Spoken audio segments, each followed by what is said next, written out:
நான் சம்பாதிக்கிறேன், என்னோட ஃபேமிலிக்கு நான் பாக்குறேன், நீங்க சம்பாதிக்கிறீங்க, நம்ம குடும்பத்தை நீங்க பாருங்க. ஷேர் பண்ணிக்கலாம் சார், ஷேர் பண்ணலன்னு சொல்ல. பட் இருந்தாலும் ஃபர்ஸ்ட் பிரியாரிட்டி மை ஃபேமிலி. ஏன்னா அவங்க இல்லன்னா கண்டிப்பா நான் வந்திருக்க மாட்டேன். எனக்காக ஒரு இன்கம் வந்துச்சுன்னா நான் அதை ஃப்ரீடமா எடுத்து செலவு பண்ணலாம். இல்ல என் தங்கச்சி உடம்பு சரியில்ல, ஹாஸ்பிட்டல் செலவு காசு கொடுங்க, இல்ல தீபாவளி வருது பர்ச்சேஸ் பண்ணணும் காசு கொடுங்கன்னு ஒவ்வொரு டைமும் அவங்க கிட்ட நம்ம போய் நிக்க கூடாது. அது என்னோட தன்மான இழப்பா நான் பாக்குறேன் சார். சார் இத்தனைக்கும் நாங்க ஹஸ்பண்ட் தானே சார், எங்க கிட்ட கேக்குறதுனால அவங்களுக்கு என்ன சார் கௌரவ கஷ்டம்?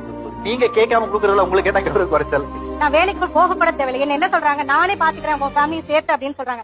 ஆனா அவங்க ஃபேமிலி சைடு என்ன சொல்றாங்க தெரியுமா சார், ஓ என் பையன் சம்பாரிச்சு உன் குடும்பத்தை சேர்த்து பாத்துக்கணுமா அப்படின்ற ஒரு கொஸ்டின் வந்து அவங்க கிட்ட டைரக்டா வைக்க மாட்டாங்க. அவங்க எப்போ வீட்டுல இல்லையோ அப்ப இன்டைரக்டா என்கிட்ட கொஸ்டின்ஸ் வரும் சார். சொன்னா நம்ப மாட்டீங்க சார், 6 மந்த் ஆயிடுச்சு எனக்கு ஒரு செப்பல் வாங்கி கொடுங்க வாங்கி கொடுங்க வாங்கி கொடுங்க கிட்ட 6 மாசம் ஆயிடுச்சு சார். இருக்குது போடு, அது அரட்டும் அப்புறமா வாங்கிக்கலாம். ரொம்ப அலட்சியம். எனக்கு என்ன காசு என்கிட்ட இருக்கு, ஆனா அதை என் கணவன் எனக்கு வாங்கி கொடுத்து நான் போடும்போது அது ஒரு லவ், ஒரு ஃபீல். போட்டு பார்த்து நல்லா இருக்காங்க அப்படின்னு கேட்டு வாங்கும்போது அது தனி